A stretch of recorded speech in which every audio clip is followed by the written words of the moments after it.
Idoso em Foco. A experiência de quem já atingiu a maturidade em um bate-papo descontraído sobre a vida e as questões do cotidiano. Olá, sou Diva Pérez, estou ao lado de Rosa Rinaldi. E no programa de hoje vamos falar sobre mobilidade urbana. Para conversar com a gente, convidamos o senhor Alexandre Rojas, especialista em engenharia de transportes e professor do Instituto de Matemática e Estatística da UERJ. Professor, é um grande prazer tê-lo como entrevistado aqui nos estúdios da rádio. Muito obrigado. E para começar a nossa entrevista, eu gostaria de perguntar o que podemos entender como mobilidade urbana. A mobilidade, ela envolve muitas áreas. Permite às pessoas irem de várias formas de um ponto a outro. Então, o índice de mobilidade é como é que eu consigo me locomover com facilidade, conforto, com as características de uma cidade que me acolhe. Tá? Então, nós não podemos citar apenas o transporte, seja ele por ônibus ou por trem, ou mesmo caminhar. Todos esses fatores envolvem o conceito do que é mobilidade. A gratuidade no transporte público favorece o aumento da circulação das pessoas, principalmente as pessoas idosas que nós estamos falando aqui, né, pela cidade. O Rio está preparado para garantir o direito de ir e vir dessa parcela da população? E o senhor acha que a nossa prefeitura deveria ter alguns cuidados especiais para esse tipo de população? A mobilidade por ônibus, ela está crítica no Rio de Janeiro. Nos últimos anos, digamos no pós-Olimpíada, né, é um marco. A qualidade do serviço, e qualidade de serviço é alguma coisa definida em lei, né? Ela vem decaindo gradativamente, não apenas na frequência e na qualidade dos ônibus, mas no atendimento. Quer dizer, a mobilidade por ônibus, ela vem sendo muito ruim de qualquer ângulo que se possa olhar. A gratuidade, né, ela favorece o idoso e, de alguma forma, ela impacta no lucro que as empresas de ônibus têm. Então, há aí uma disputa entre o empresário de ônibus com a gratuidade. Né? Quem paga essa gratuidade e como paga. Então, esta relação faz com que o serviço do ônibus venha degradando e venha tendo um atendimento cada vez pior, principalmente ao idoso. Essa gratuidade se estende também para interestaduais ou só dentro do estado? Não, ela se estende também. Quer dizer, a gratuidade, ela é uma lei municipal e tem uma equivalente estadual que permite que o idoso vá no intermunicipal. Há uma quantidade, quer dizer, se limitou a algumas vagas, 2 vagas, né, por ônibus de gratuidade. Mas ela não é apenas do município, mas são leis distintas.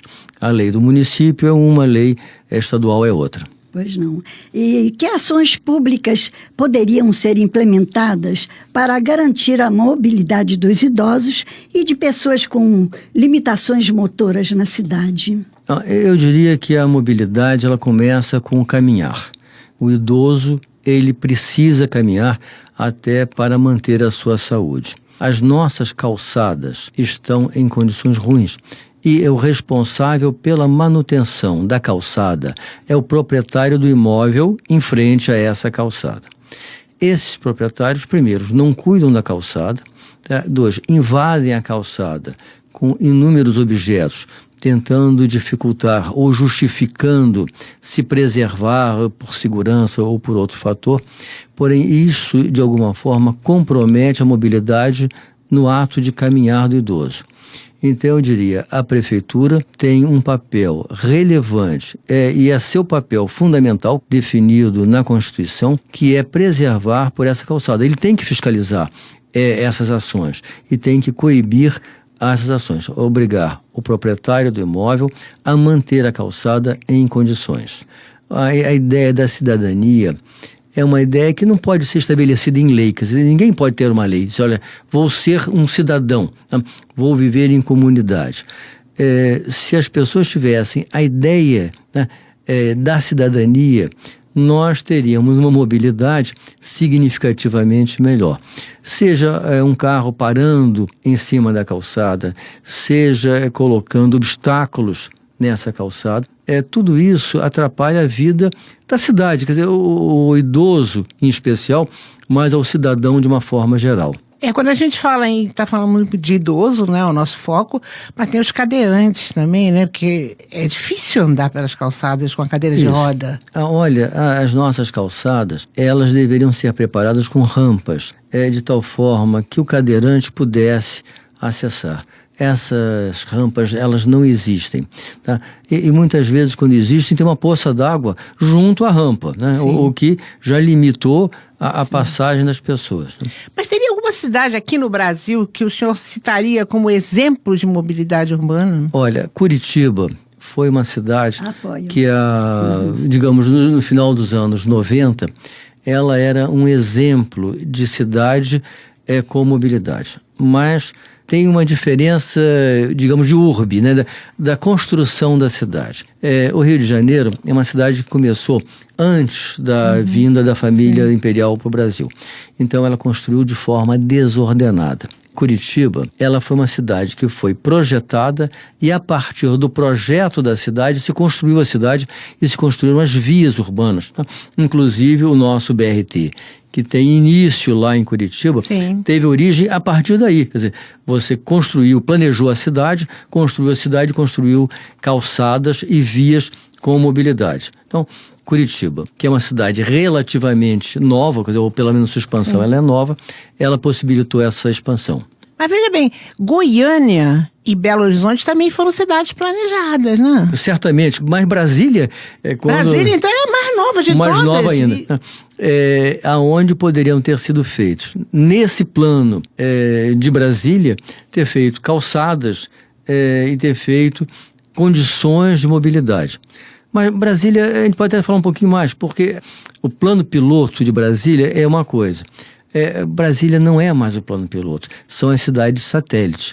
Essas cidades satélites, sim, foram criadas a partir do desordenamento urbano. É isso aí que vai estragando tudo, né? E que medidas nós, cidadãos, poderíamos fazer para ajudar nessa questão da mobilidade urbana na cidade?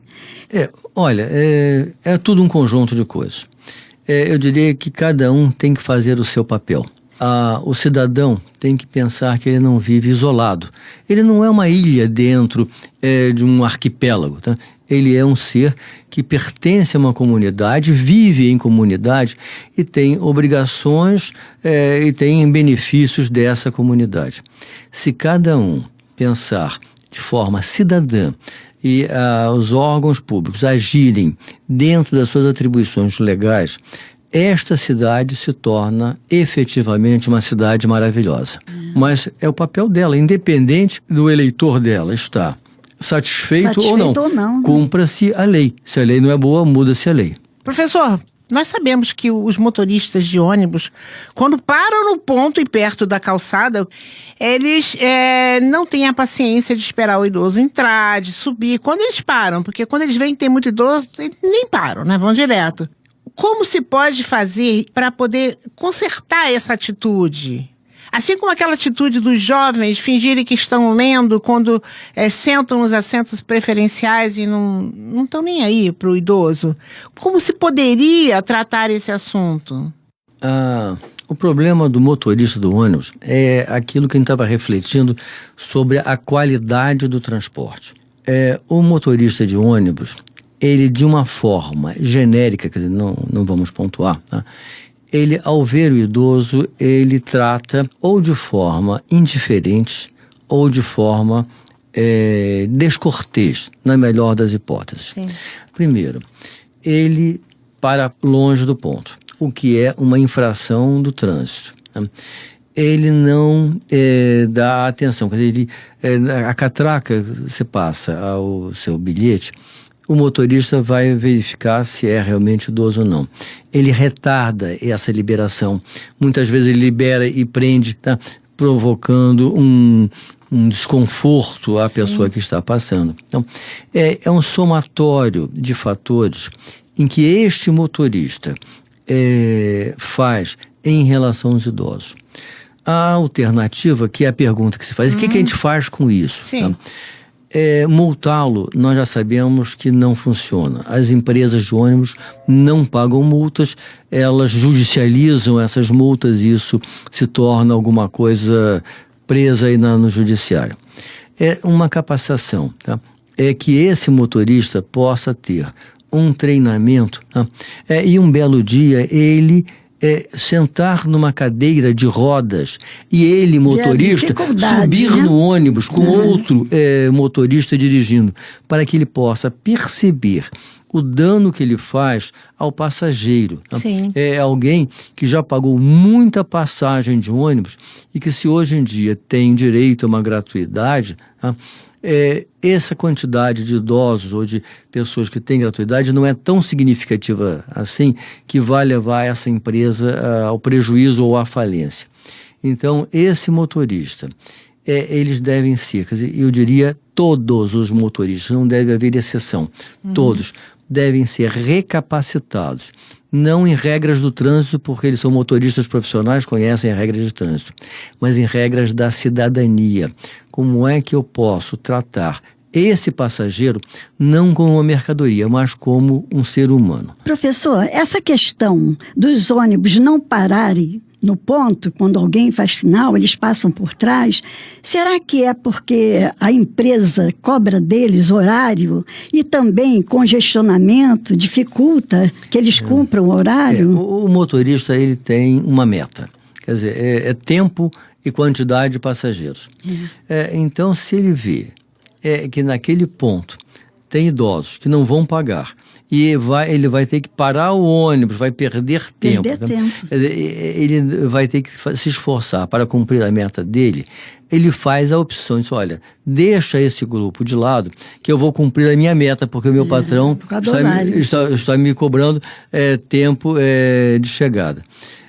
Então aí o empresário de ônibus tem um papel relevante nessa ação do motorista. Em relação aos assentos preferenciais, isso é crônico, tá?